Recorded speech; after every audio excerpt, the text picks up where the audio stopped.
시에서 안 해줘도 되는 일을 갖다가 해준 거잖아요. 저희 지금 관리처분 인가 낼 때 어떻게 했어요? 저희가 문제점 많다고 계속 했고 왜 그러면 그렇게 문제점 하나도 없으면 거기에 있으면 관리처분을 30일 내야지 왜 인가를 내주지 왜 안 내줬어? 저희 31일날 8월 31일날 해임청이 하려고 했는데 하지 말라고 했지요.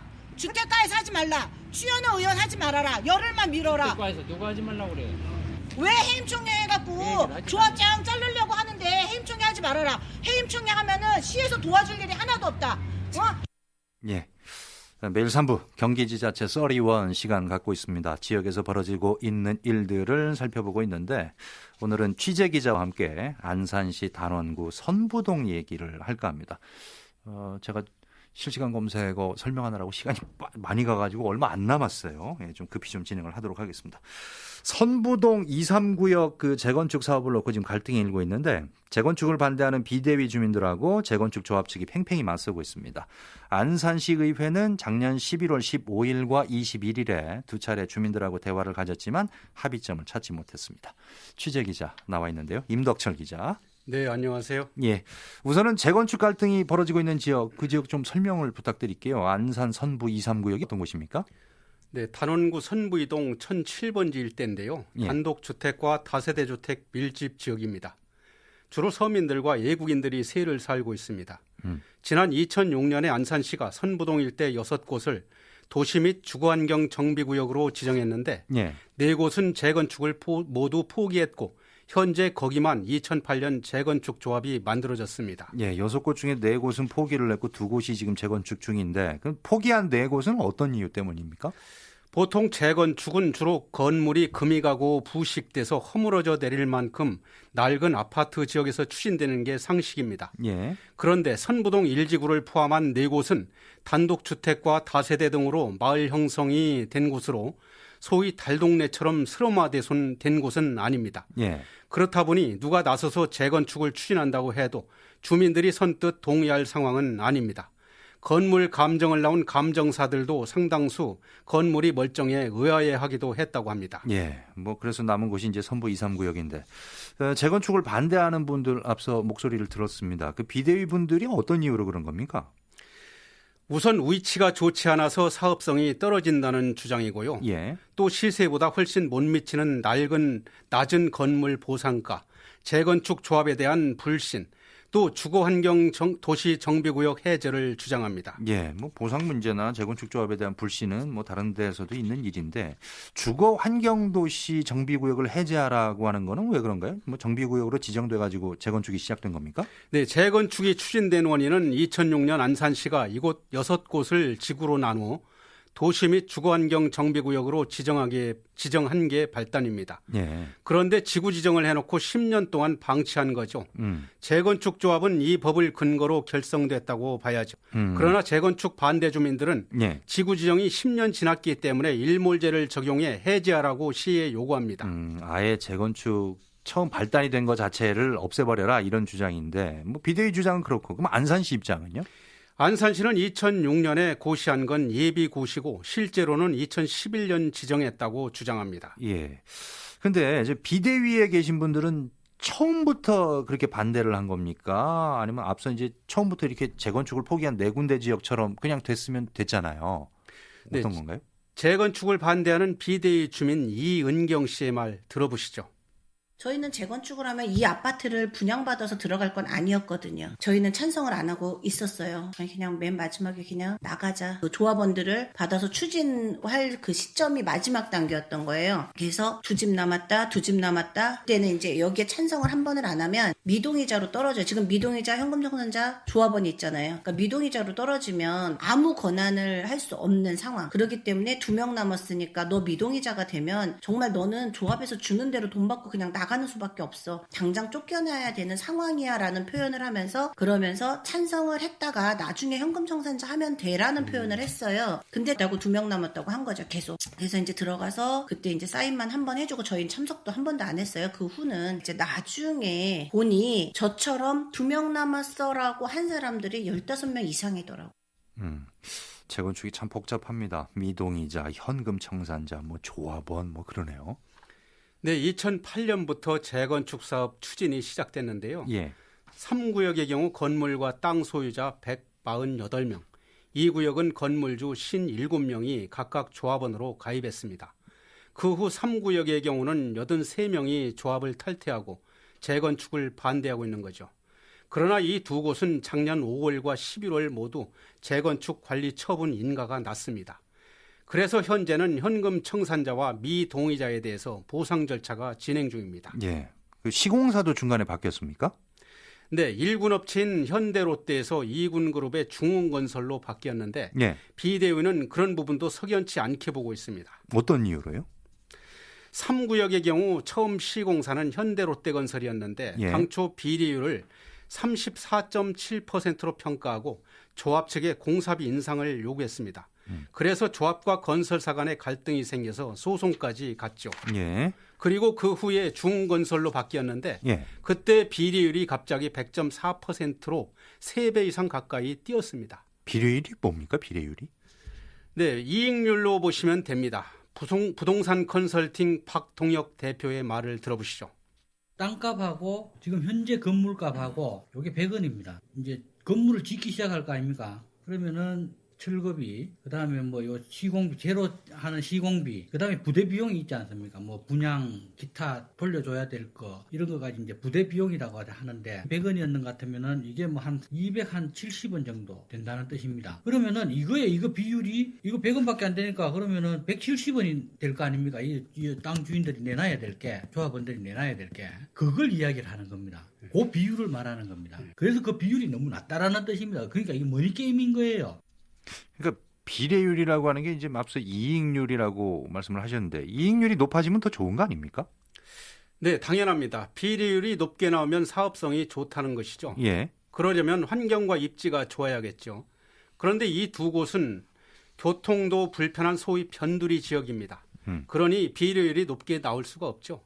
그리고 중흥건설은 특히 도급제로 계약돼 예. 만약 분양이 저조하게 되면 부족분을 주민 분담금으로 메워야 하는 아주 불리한 구조입니다. 예. 그렇다 보니까 주민들이 이곳의 입지도 좋지 않고 시공사의 브랜드 가치 또 대출 규제가 강화된 금융권 상황 등을 종합할 때 사업성이 떨어진다고 보고 자칫 분담금 폭탄을 걱정하고 있습니다. 거기에 또 이제 최근에 안산에 재건축 바람이 불고 있다라는 얘기도 나오고 있는데 뭐 과잉 공급 현상도 우려된다는 말이 있던데 어떻습니까?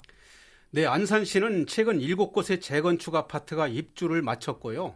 7곳은 공사 중이며 13곳은 추진 중으로 동시에 27곳이 진행 중입니다. 예. 실제로 한꺼번에 재건축이 이루어지다 보니 일부 지역은 입주가 완료됐는데도 20%가량 미입주 상태입니다. 그건 투기성 부동산으로 묶여있는 상황이라고 봐야죠.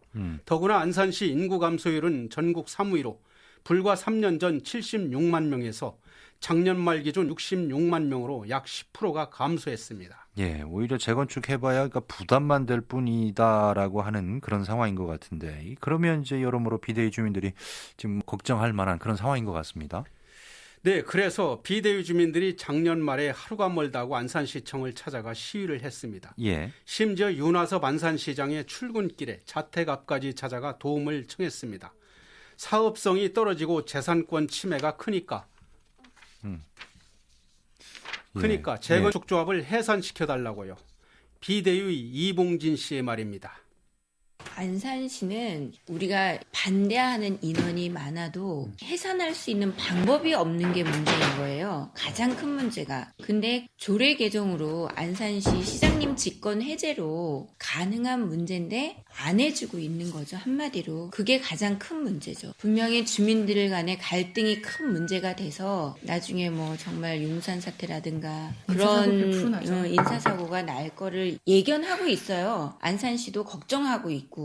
그럼에도 불구하고 분명히 해결할 방법이 있는데 그 해결을 누가 하나 나서서 제대로 해보자 이런 분이 없는 거죠. 한마디로. 새 지역구 의원님들은 알고 있어요. 이게 조례 개정이 돼야 된다는 거.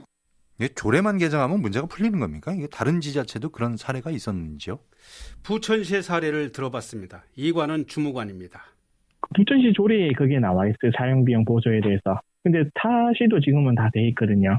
부천시 2007년도 뉴타운 지정 이후에 국제금융위기는 경기 침체로 이어져 뉴타운에 대해서 반목과 대립관계가 증폭되니까 결국 법적 절차를 통해서 뉴타운 지구지정을 해제하지 않으면 안 되는 상황을 맞이했고 부천시에서는 추진위원회 및 조합에 대하여 사용비용 지원 신청을 받아 사용비용 검증위원회를 개최하였으며 부천 뉴타운 해제로 27개소 약 90억 원의 사용비용 보조금이 지급하였으며 사용비용을 지급받은 시공사 등 채권자는 추진위원회와 조합에 취한 가압류를 해제했고 조합원들은 다시 본인의 재산권을 행사할 수 있게 되었습니다. 이게 요지거든요. 부천시는 조례가 제정돼 있어서 조례에 따라 주민들의 피해를 시가 대신 해결해 준 셈이죠. 예. 부천시에서 조합 해산을 이끌어낸 주민의 말을 들어보시죠. 조례 개정상 시에서 심의된 금액의 70%를 매몰비 지원을 해주게끔 돼 있거든요. 실질적으로 끝까지 조합이랑 소송을 하더라도 판례상 조합원이 개별적으로 매몰비를 물어준 사례는 없어요. 이거 조합원 총회를 거치지 않으면 그거는 물어줘야 할 법적 의무가 아직까지 없는 걸로 제가 알고 있어요. 근데 이제 지금까지 부천시에서 뉴타운을 해제시키면서 매몰비를 물어준 사례를 적용을 해보면 보통 한 10%? 방법이 없는 것 같지는 않은데 그러면 인가를 해준 안산시 입장은 어떻습니까? 안산시청 김원태 전 건축과장 말 들어보시죠.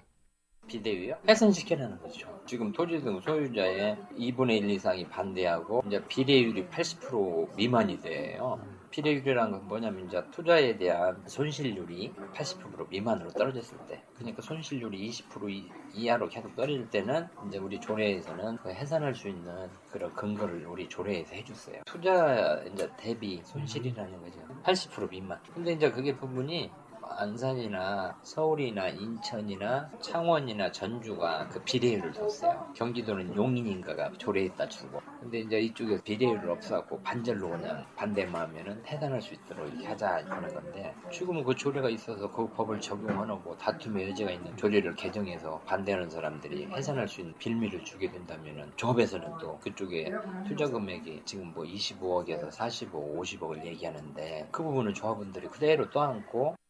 그러니까 이제 재건축을 그만하게 되면 이제 조합 측에서 또 부담해야 되는 금액이 상당하다 이런 얘기인 것 같은데요. 그럼 재건축 조합의 입장은 어떻습니까? 네, 재건축조합 측은 10여 년간의 법과 절차에 따라 추진되어 온 사업을 되돌릴 수 없다고 합니다.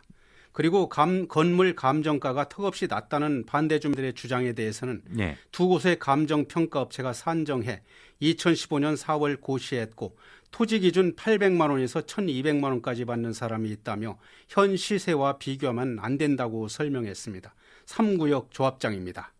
제가 이 사람이 참 개인적으로 안쓰럽고 이 사람이 참 더 주고 싶어서 더 줄 수 있는 상황도 아니고, 이 사람은 저 이거 반대했으니까 덜 줘야지 해서 덜 줄 수 있는 상황이라는 것은 아니죠. 근데 이제 이것은 있어요. 재건축을 하면 미동이자, 현금 청산자, 그다음에 조합원 이렇게 세 분류가 돼요. 그러면 아까 말씀하신 대로 미동의자들에 대해서는 서로 금액이 타협이 돼갖고 그래 니네 집은 얼마 1억이다 보면 예를 들어 그래 조합에도 1억 줄게, 타협이 되면 가장 좋겠죠. 근데 이 타협은 절대 될 수가 없죠. 생각이 다 틀리니까. 제가 그 소리도 했어요. 이분들이 하도 해산을 원하니까 좋다. 당신네들 해산을 한다고 하면 지금 법적으로 당신네들이 해산동의서를 다 갖다 준다고도 법적으로 해결할 수 있는 방법도 없고, 방법은 딱 하나 있다. 지금까지 쓴 비용이 있을 거 아니냐. 너나 할 거 없이 148명 다 n분의 1로 나눠서 그냥 털자. 재건축을 취소하려면 조합 해산이 돼야 하죠. 그런데 이게 현실적으로 쉽지 않습니다. 만약 조합이 해산되면 그동안 조합이 건설사로부터 빌려 쓴 브릿지 자금, 이른바 수억 원에서 수십억 원까지의 매몰비에 대한 청산 문제가 따릅니다. 통상 업계에서는 조합 해산이 되면 건설사가 매몰비를 달라고 요구하는데, 그래서 조합 측은 조합원들에게 n분의 1로 책임을 져야 한다고 주장하는 겁니다. 예, 지금 이제 조합 얘기, 또 안산시 얘기, 안산시의 또 재건축을 반대하는 비대위 분들의 얘기까지 다 들어봤는데, 이게 지금 앞으로 어떻게 좀 진행이 될까요? 전망을 어떻게 하십니까 지금? 계속 논의가 될까요, 그냥? 안산시에서 조례 개정이나 또는 그 조합 측과 주민들 간에 조합 해산을 요구하는 주민들 간에 적절한 타협이 예. 가장 우선적인 해결 방법이라고 생각합니다. 알겠습니다. 오늘은 이 안산시 선부 2.3구역의 재개발 상황을 현재 시점으로 좀 살펴봤습니다. 취재하셨던 임덕철 기자 수고 많았습니다. 예, 감사합니다. 예.